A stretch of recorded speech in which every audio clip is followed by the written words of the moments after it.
So my dear student, next question 35th question हमारे सामने है। क्वेश्चन में गिवन है a body is sliding down from the rest along a smooth plane making angle 45 degree with horizontal. It takes time t when the same body slide down from the rest along the rough inclined plane making angle same angle, okay, through the same distance. It is seen that time is equal to p into t. p times हो गया और p का value 1 से बड़ा है। Calculate the coefficient of friction between the body and rough. तो यहाँ पर हमारे पास में एक सबसे इंपॉर्टेंट पॉइंट ये गिवन है कि पहला सरफेस स्मूथ है। पहला सरफेस कैसा है? स्मूथ सरफेस है। तो ये पॉइंट आपको नोट कर लेना है कि पहला सरफेस स्मूथ सरफेस है और दूसरा सरफेस जो है वो रफ इंक्लाइन प्लेन है। दूसरा सरफेस रफ प्लेन है। ओके, जब कोई बॉडी इंक्लाइन प्लेन पर स्लाइड करती है, इंक्लाइन प्लेन पर स्लाइड करती है तो उसका जो एक्सेलरेशन होता है, उसका जो एक्सेलरेशन होता है वो होता है g साइन थीटा। ओके, जब सरफेस कैसा हो? स्मूथ सरफेस हो। अगर सरफेस स्मूथ है तो एक्सेलरेशन कितना होगा? g sine theta.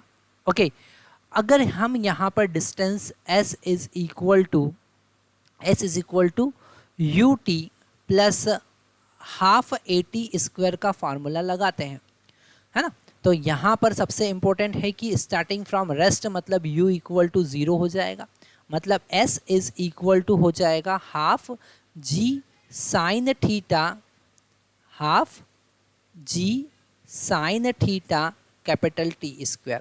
यह हमारा इक्वेशन नंबर 1 हो जाएगा।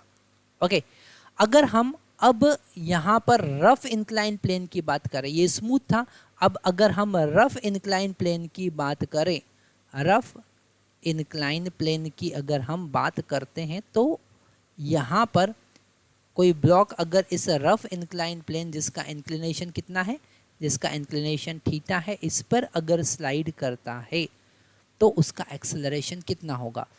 तो उसका एक्सेलरेशन यहाँ डाउनवर्ड डायरेक्शन में mg साइन थीटा लगना है और अपवर्ड डायरेक्शन में फ्रिक्शन फोर्स लगना है ना। तो हम लिखेंगे mg sine theta minus friction force कितना होगा? म्यू mg कॉस थीटा, क्योंकि नॉर्मल डायरेक्शन कितना है? mg cos theta is equal to हम ma लिख सकते हैं। तो यहाँ से m कैंसिल हो जाएगा और एक्सेलरेशन हमको मिलेगा g sine theta minus g cos theta. Okay, तो sorry mu g cos theta minus mu g cos theta. Okay, और फिर हम अगर s is equal to half AT square पर t की जगह यहाँ पर pt हो जाएगा। कितना हो जाएगा? pt होल स्क्वायर, है ना। दोनों डिस्टेंस इक्वल है, दोनों को इक्वल कर देंगे तो इसको हम इक्वेशन नंबर 2 लिखते हैं। इक्वेशन 1 और इक्वेशन 2 से हम जब इक्वेट करेंगे तो हमको मिलेगा यहाँ पर ये वाला जो वैल्यू है ये क्या है? ये है 1/2 इंटू जी और साइन 45 कितना होता है? 1/√2। Okay, into t square is equal to ये वाला हम लिख देंगे, दोनों डिस्टेंस इक्वल है। सो 1/2 एक्सेलरेशन का वैल्यू यहाँ पर कितना है? g साइन 45 मतलब 1/√2 minus mu divided by √2। Cos 45 भी √2 होता है, जी हमने कॉमन ले लिया और ये हो जाएगा p square capital T square. Okay, तो यहाँ से 1/2 कैंसिल हो जाएगा, जी कैंसिल हो जाएगा, T स्क्वायर कैंसिल हो जाएगा और √2 कैंसिल हो जाएगा, है ना। अब हम यहाँ पर तो अगर हम इसे आगे सॉल्व करें तो हमको मिलेगा हमको क्या मिलेगा? यहाँ पर जो लेफ्ट हैंड साइड में कुछ नहीं कटा, सब कुछ कट गया तो 1 मिलेगा। ओके, तो यहाँ पर हम 1 लिखेंगे।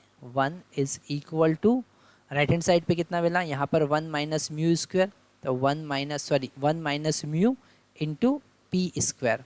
तो यहाँ से हमको म्यू का वैल्यू फाइंड करना है तो हम लिखेंगे 1/p square is equal to 1 minus mu, तो म्यू का वैल्यू हो जाएगा 1 माइनस 1/p स्क्वायर।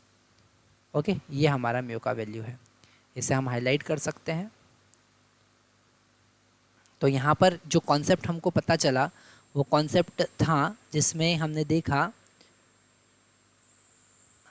कि रफ इंक्लाइन प्लेन की बात करेंगे तो एक्सेलरेशन जी sign theta minus mu G cos theta लगेगा, और अगर स्मूथ इंक्लाइन प्लेन है तो वहाँ पर केवल जी साइन थीटा एक्सेलरेशन होता है।